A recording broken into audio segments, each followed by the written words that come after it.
Well, I'm thrilled to have Scott Klug here to interview a 32-year, I believe that's the right amount of years, a Republican congressman from the state of Wisconsin. Sometimes I have trouble remembering what party Scott was in because he's one of the few members of Congress who has voted not by party, but voted for what's best for our country. He's been rated in the past as one of the most independent members of Congress when he served, but he's moved on from then to do some lobby work for a Wisconsin-based company.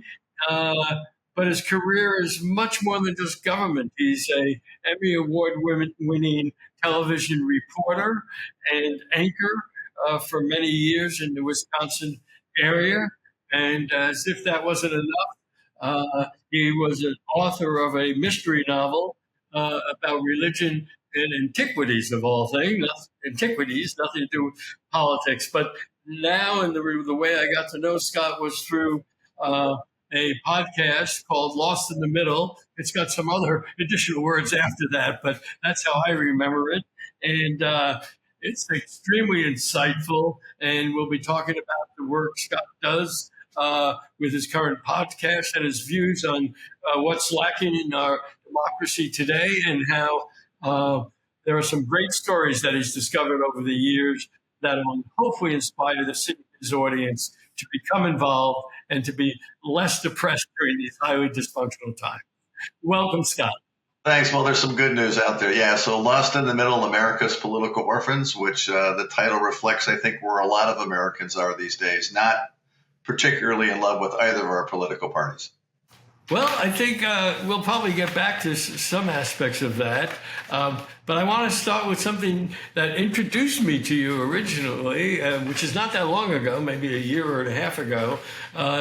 You're doing something called Lost in the Middle. I believe they're podcasts, and you have a series of them, which I believe is addressing one of the key problems in our government, our society today, the polarization, the dysfunction, maybe even contempt. But you have a thesis behind Lost in the Middle, and tell us a little about these podcasts. I'd love to. Yeah, so the formal name's Lost in the Middle, America's Political Orphans, and it started when the first Kevin McCarthy fiasco came down the hill, and I was in a grocery store in Madison in the cereal aisle and reached to get a bag of granola, breaking a mold as a Republicans eating granola, and a guy tapped me on the shoulder and said, "Klug, what is going on? I mean, when you were in office, it seemed like people tried to work together, and now the Republicans are running around the country trying to take middle school books off the shelves, and the Democrats are trying to take the stove out of my kitchen. It's like, who signed up for these people?"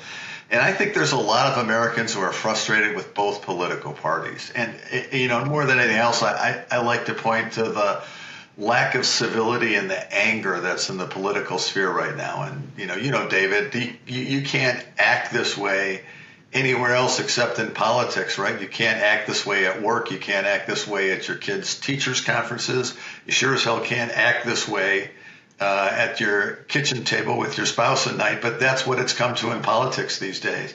And I think people are just fed up.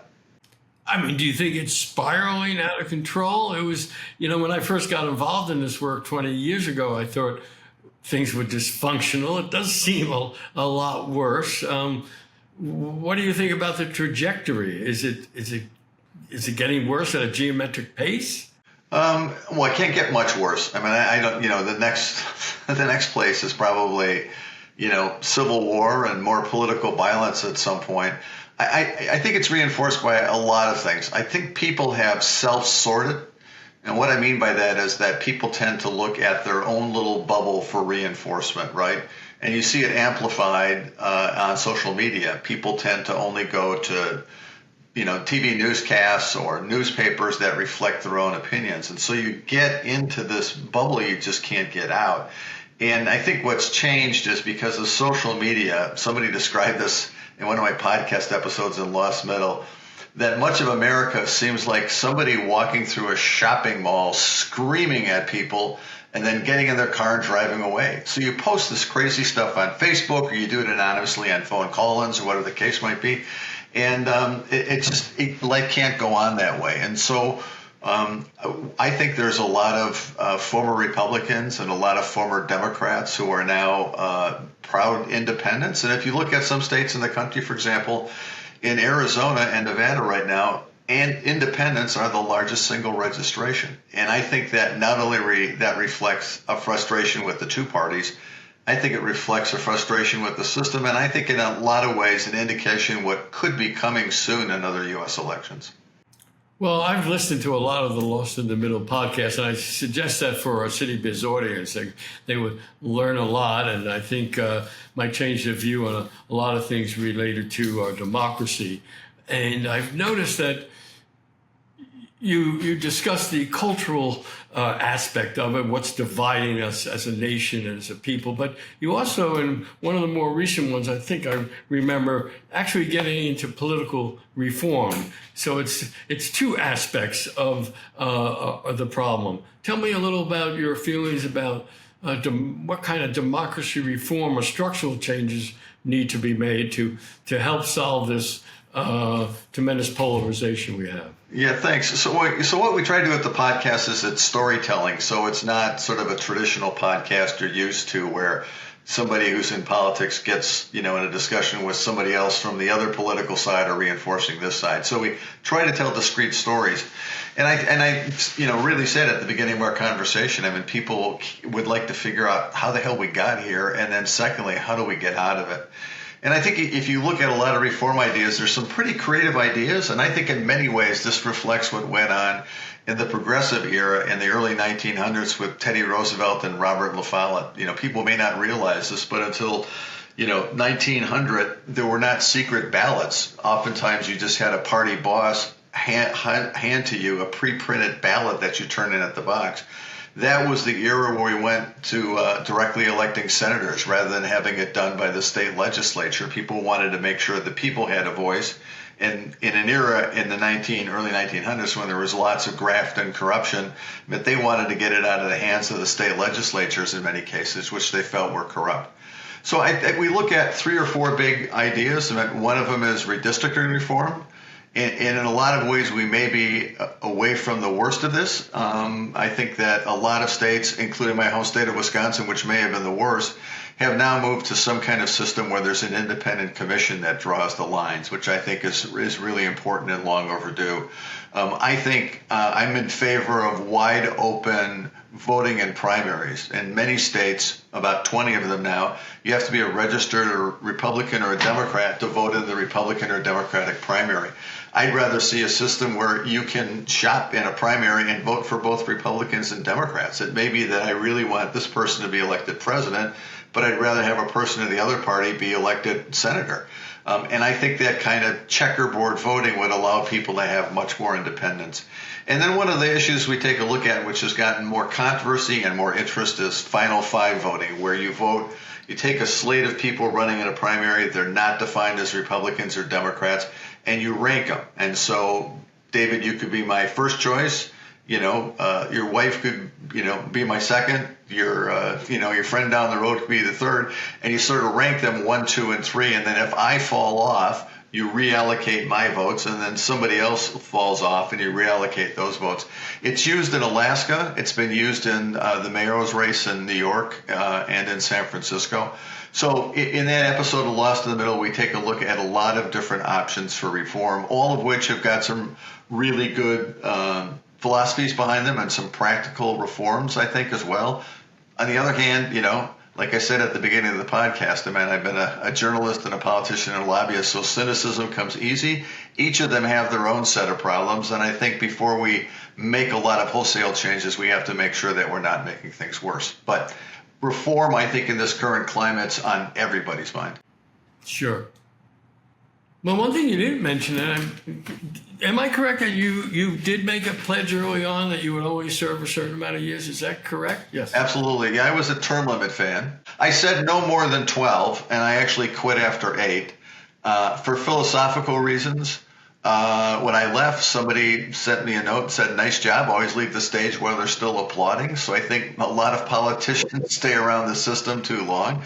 And then also, I've got, 3 boys, and at some point, politics can take you away from the things that are really that most important. And so it was a great honor to serve for 8 years, but like I said, it was time to give somebody else a chance. And I think the system in a lot of ways is organized, it should be organized in the way that service to other things, like, you go to West Point and you serve in the military, you take time out from your life and you work in a nonprofit. And I think that's the way people should look at politics, that it's not meant to be a career. And I think if you're in politics for 20 and 30 years, you completely forget who you are and confuse your identity with your business card. And at the end of the day, you're just a poor schmuck who is supposed to be there representing their constituencies and not viewing it as a rocket ship to the moon to make yourself rich. And through these podcasts and other ways that you meet so many citizens, do you think, well, maybe you could tell us stories. Do you have stories that might, at this time when so many people have trouble even watching the news, I mean, the hateful rhetoric and the disdain, and it's just at a level I've never seen before. Do you have any words of encouragement of how some stories about citizens actually coming together? Sure. I'll give you 2 quick stories. One of them involves civility, which I know in many people's minds these days, it sounds like a value you get at an England prep school, right? That you respect others and everything else. But at the end of the day, civility is part of the American system. You and I can disagree violently, and we should, because politics is the exchange of ideas trying to solve problems. But I have to respect your opinion and view it as valid and not attempt to destroy it. So there's a woman in Utah, Tammy Pfeiffer, who's one of my favorite stories in one of our episodes on civility. She's the mother of 5, and in birth orders, it's a Republican, a Democrat, a socialist Democrat, an independent, and a libertarian. And during the height of COVID, they got into a fight over masks, and they stormed out of the room. And they didn't talk. Many of them didn't talk to each other for more than a year. And I mean, that's not the way Thanksgiving dinner is supposed to be. And Tammy started out as a local politician fighting a zoning fight, then ended up working her way up to be the director of education for the state of Utah. And she decided with some folks to develop a civility index. And she got people together from Utah State, and they had social scientists and students who volunteered and political scientists, and tried to develop this architecture so you could rate candidates based on political speech and civility. And very simply, David, this is if you say something on immigration and I say, David, I'm not with you there, but here, I do like the other thing you said. Or, say, if I do what you want to do, the whole country's going to go to hell. So she works for 6 months, gets this big index all together, huge support. They roll it out, they put it on Facebook, and sadly, within about 36 hours, she has to take it down because everybody starts fighting with each other over the index, that it's a Republican plot and it's a Democratic plot, and back and forth they go. But Tammy's kept working on this, and she's now got other allies around her, and they're going to score elections this fall and score Senate races this fall and House races this fall. And there's somebody, I think, who's put it on the line to specifically try to give voters and citizens an idea of who is doing it the right way in the current public space. So Tammy, amazingly,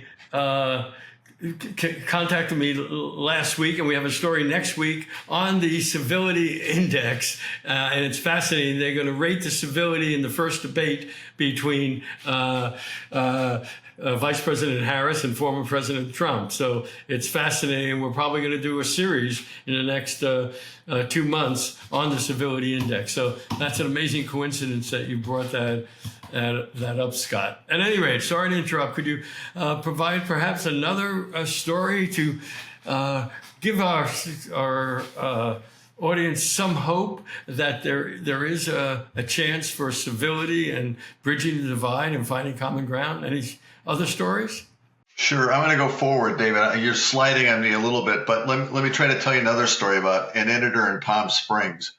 So I think a lot of local newspaper editors are frustrated with sort of this tone in the country and wanted to get away from it. And there was a woman who ran a newspaper in Palm Springs who'd look at the work of 3 political scientists And the political scientists were essentially looking at what happened in news deserts where newspapers had disappeared and what that did to voting patterns. And what they found was there was a significant decrease of ticket splitting, folks who would vote for Republicans and Democrats or vice versa, whatever the case might be.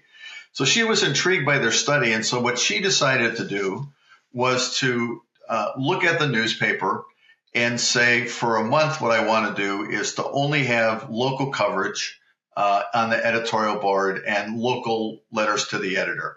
No more national publications, because then what you just get is the same argument between, folks for Trump and against Trump, or pick your issue, whatever it might be. But she called these three political scientists and said, well, here's what I want to do is I want to do this for a month, but will you study my audience to see what they think? And they said, well, not only will we study your audience, let's find another paper down the road that looks like yours. So, she's in Palm Springs, California, and I think they ended up going just down the road, maybe 50 or 60 miles to another Gannett newspaper. And so that Gannett newspaper continues to do the same thing, where it's all national columns, which just means they, on sort of the baseline, are very partisan. Same thing at the newspaper in Palm Springs. And after a month, they had gone into the study interviewing 1,000 readers of both newspapers. And after a month, the folks who are in Fullerton, California, continue this ascent of more and more partisanship. But in Palm Springs, you see that partisanship starts to go down, because now what's on the opinion page are just local issues, the road under construction, high school football scores, all the sort of things that binds a community together rather than driving it apart.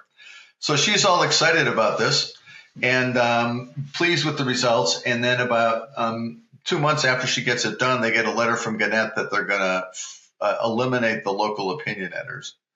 So she says, no, this is not what we want to do. So she challenges the community, who's now learned about the study, and says, will you do a GoFundMe campaign so we can hire another newspaper editor in our small town in order to continue just local opinion pages? And she does it, and it becomes very, very successful. And here's the funny part of the whole story is that within 6 months of her doing that experiment, along comes Gannett and says, that thing where we fired all the local opinion page editors in order to save money? It turns out it was really bad for business. So now they turned around and hired stuff. So in Palm Springs, you've got 2 years of a community-funded program where they focus only on community ideas and what brings the community together. Or if they have fights, they've got to fight over a city council level issue, not what's going on in Congress or the Senate in that week. Well, that's just one of many stories that hopefully will inspire our listeners that they too can make a difference. Democracy is not a spectator sport, and if citizens get involved in their communities at the local, the state level, they can really make a difference. Another one of Lost in the Middle podcast, particularly important now, and it was related to what's happening to election workers across the country, which is something I'm very involved in. It's something called the Election Overtime Project, where we hope to have trained journalists so that they can change the narrative that Americans need to understand that close elections are not abnormal, and we have to let the process go through its normal procedure. But tell us a little about what you've discovered about the harassment and the problems related to election workers, which used to be one of the most honorable things you could do in this country. Yeah, I mean, since the fallout really beginning in 16 and carrying through the 20 election and the 22 election, we've lost poll workers around the country.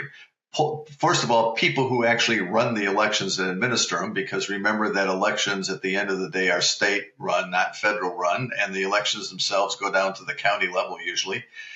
But we not only lost those people, which is scary, we've also lost, the folks who work as poll workers who, take your name, hand you the ballot, watch you vote, count the ballots at the end of the night and make sure you get things done right. And that's very scary. And it's very scary at a time when we've now got AI sort of creeping in around the corner.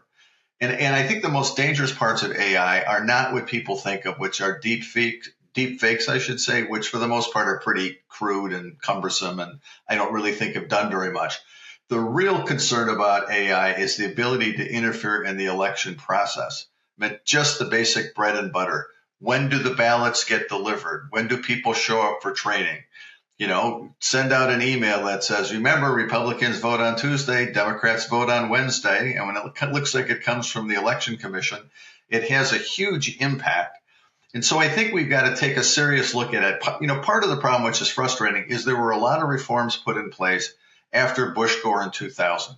And one of them was with the idea of cameras mounted in counting centers, right? And they've got those everywhere now. But if you look at all the complaints about election conspiracies in 20, they often pointed out to what was going on in the election centers because there's no play-by-play, right? I move a box, you move a box, I take these ballots, put them over there, put these on this shelf. So people are making all this stuff up in their minds. And in fact, there were two women in Georgia who sued Rudy Giuliani because he basically said they were stuffing ballots and moving stuff around where they had election observers in and they were doing exactly what they were supposed to do. So I'll tell you, though, one of the things we try to look at Lost Middle are what you talked about before, good stories about the way people are trying to do things the right way. And I think one of the coolest ideas in the country is Nebraska's the only one who does this. So Nebraska uses essentially election subpoenas the same way they do jury subpoenas.